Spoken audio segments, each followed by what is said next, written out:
Good evening. This is my 3.3 assignment for Preaching Jonah with Dr. Wayne Otto.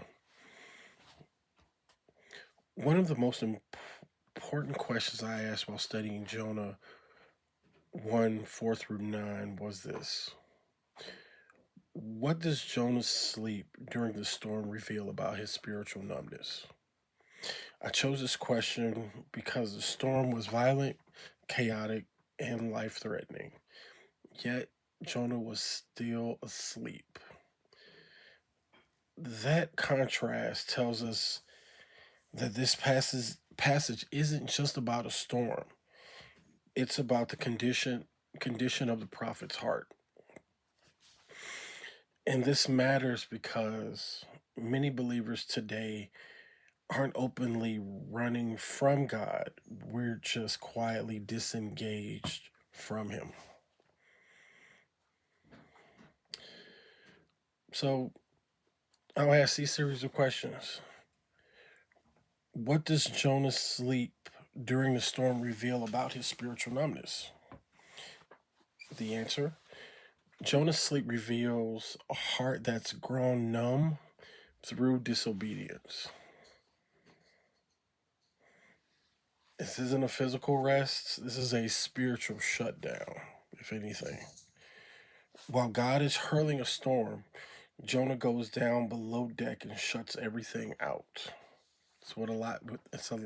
That's what we do a lot during our spiritual journey when we're going through things, that we just shut everything out. Instead of running toward God with the issues that we're having, we have a tendency of running from Him because we feel like there's no one who understands what it is that we're going through. So the key inference for this was spiritual numbness doesn't always look rebellious. Jonah isn't arguing, he isn't yelling, he's just asleep. Sometimes silence is more dangerous than defiance. If you've ever heard that saying, is it's the quiet ones that you have to worry about. In this case, that would be such um, such the idea. Jonah's disobedience doesn't just affect Jonah, but everyone on that ship is in danger because God's prophet is spiritually checked out. When God's people grow numb, others often suffer the consequences. We don't necessarily have to be the subject of when God is in the process of giving us lessons. Sometimes it affects those around us, and we may not understand why. My inference too is, if you think about this passage from Jonah 1 4 through 9, who wakes Jonah up? Not a prophet, not an angel, but a pagan ship captain.